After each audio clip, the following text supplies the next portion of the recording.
ઠાકોરવાસ આ લગભગ છેલ્લા 8 મહિનાથી ગટર કોઈ કાઢવા આવતું નથી. ગટરની અંદર જીવડા પડી ગયા છે. વારંવાર અમે રજૂઆત કરવા જઈએ છીએ તો રજૂઆત પણ ધ્યાનમાં લેતા નથી. અને રાધનપુર રહીશોના કેટલાક પ્રશ્નો હતા. એ પ્રશ્નો 8 મહિનાથી આ નગરપાલિકા સાંભળતી ન હતી અને ક્રાઇમ આવાજમાં એક અહેવાલ પ્રસિદ્ધ કર્યો હતો. આજે સવારે અહેવાલ પ્રસિદ્ધ કર્યો છે ત્યારે કલાકોમાં જ આ નગરપાલિકાના કર્મચારીઓ, અધિકારીઓ, કોન્ટ્રાક્ટરો જાગ્યા છે અને સ્થળ ઉપર જઈને આ કચરોના ઢગલા હટાવી લેવામાં આવ્યા છે. આ ગટરો સાફ કરવાની કામગીરી શરૂ કરી દેવામાં આવી છે. તેની આજે વાત કરવી છે.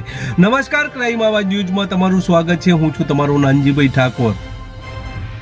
આજે સવારે રાધનપુરના ઠાકોરવાસ અને તેની બાજુમાં આવેલા પરા વિસ્તારમાં જે કચરોના ઢગલે ઢગલા છે, આ ઢગલે ઢગલા ઘણા સમયથી અહીંયા હતા. નગરપાલિકાને આ લોકો દ્વારા અનેકવાર રજૂઆત કરવામાં આવી હતી.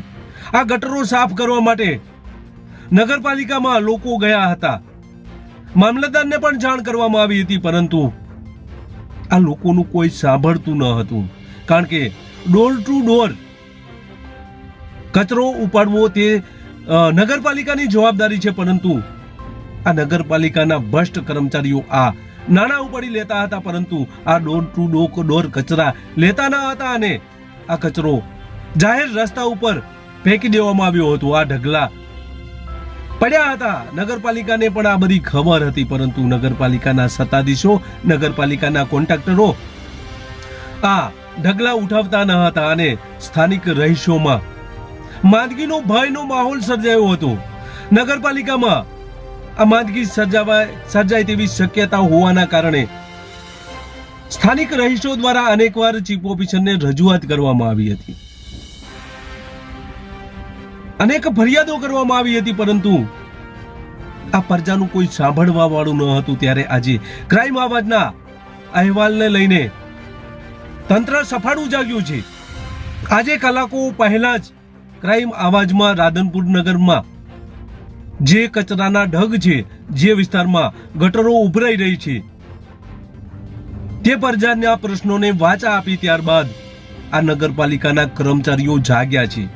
કલાકો બાદ જ આ નગરપાલિકાના કર્મચારીઓ જાગીને જીસીબી લઈને ત્યાં ગયા હતા અને કચરાના ઢગ ઉપાડી લેવામાં આવ્યા છે. તો ગટરોની સફાઈ પણ કરી દેવામાં આવી છે. નગરપાલિકાના કર્મચારીઓ મીડિયાના અહેવાલ બાદ જાગ્યા છે. પ્રજાનું કોઈ સાંભળવા વાળું નથી.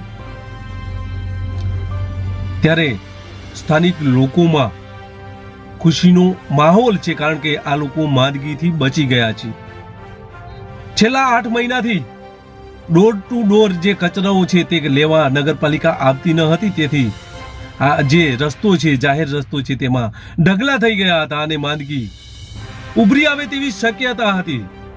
આ છેલ્લા 8 મહિનાથી આ નગરમાં જ્યાં કચરોના ઢગલા હતા તે બિલ કોણ ખાઈ ગયું છે તે સવાલો છે. પરંતુ હાલ તો અહીંયા નગરપાલિકાના કર્મચારીઓ સાફ સફાઈ કરતા સ્થાનિક લોકોમાં ખુશી જોવા મળી રહી છે. બસ એ જ.